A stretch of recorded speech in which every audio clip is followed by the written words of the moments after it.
Bonjour John, nous sommes à l'entreprise de Zéro Summit. C'est souvent l'occasion de se rencontrer puisqu'on a plutôt l'habitude de te voir ici comme intervenant. Est-ce que Oui, néanmoins tu pourrais te présenter en quelques mots s'il te plaît?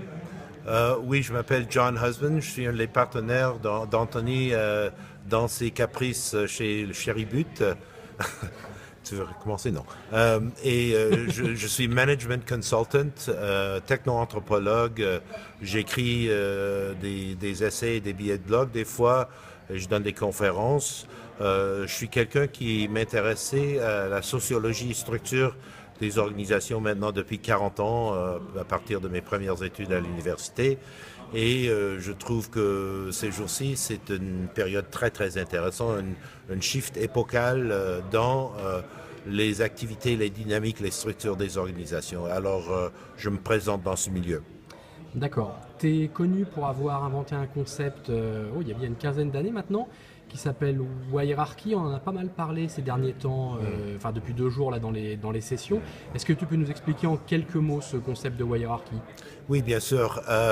Les mots dans nos langues qui utilisent le suffixe archi, comme hiérarchie, monarchie, patriarchie, oligarchie, etc. L'archi signifie les règles et les principes d'un tel système social. Par exemple, monarchie, la règle d'une personne, oligarchie, etc. Et je m'apercevais, avec l'arrivée du web, surtout, que il y avait, on parle beaucoup de les dynamiques des réseaux, les lieux de réseau, etc. Comment interpeller les réseaux et l'un et l'autre dans les réseaux. Et je m'apercevais qu'il n'y avait pas de mot archi. Et en fait, d'une façon un peu ludique, j'ai mis ensemble le suffixe archi avec le mot en anglais wired, et j'ai coupé le D, et c'est hierarchy, qui est un jeu de mots pour la hierarchy, hiérarchie. Mais en dessous de ça, je suis un peu sérieux. La définition courante de hierarchy, c'est un flow dans les deux sens, bidirectionnel, du pouvoir et de l'autorité basé sur la connaissance, la confiance, la crédibilité et une emphase ou une concentration sur les résultats. Et on le voit apparaître un peu partout dans la société aujourd'hui. J'ai commencé dans mes réflexions avec la phrase « la connaissance et le pouvoir », et on est assez familier avec l'histoire de l'imprimerie Gutenberg qui a changé la façon de distribuer l'information, la connaissance due au livre, mais ça a pris 200 ans pour avoir les vrais impacts sur la société. Aujourd'hui, on est 20 ans dans le web.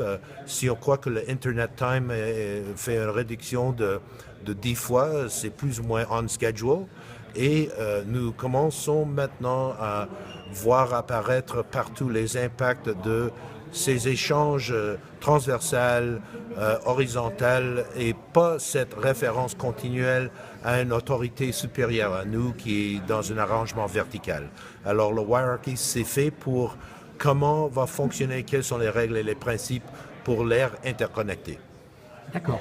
Justement, ce nouveau modèle, ou en tout cas cette transformation de l'organisation, on a pu voir durant cette conférence qu'elle était possible si les collaborateurs, puisqu'on est moins sur un rapport descendant, s'engageaient, participaient plus. Or, il y a un désengagement qui est assez fort. On parle de 70% des collaborateurs qui ne sont plus engagés dans l'entreprise. En quoi c'est important d'avoir cet engagement des collaborateurs pour ce type de modèle d'organisation? Ben, je vais commencer avec, je crois, une analogie ou un exemple qui est assez familier à tout le monde qui sont en famille, les parents et les enfants. Je parlais assez souvent de une théorie qui est venue les années 70, l'analyse transactionnelle. Effectivement, dans chaque individu, dans nos personnalités, et c'est relié à Freud, nous avons un parent, un adulte et un enfant. L'hiérarchie traditionnelle dans les organisations, c'est les supérieurs sont les parents et ils parlent à leurs enfants. Fais ça, comme ça, je veux ça, etc.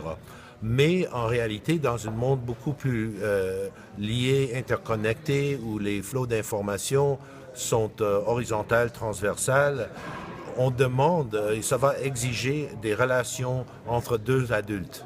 Et ça, c'est très relié à la notion de empowerment. Ça veut dire, c'est de prendre responsabilité. On négocie entre nous qui va faire quoi, pourquoi, avec qui, quelles sont les ressources dont nous avons besoin, etc. Et ça, c'est une façon qui, d'après moi, est très puissante à engager les gens, parce que les gens veulent être respectés. La plupart des gens veulent faire un bon job, et si on les traite comme des adultes et les responsabilise, pas les superficialise comme des enfants, je crois que nous trouverons une hausse plus ou moins importante avec le temps dans l'engagement pour le réel. Très bien. Merci beaucoup, John. De rien, c'est un plaisir, Anthony.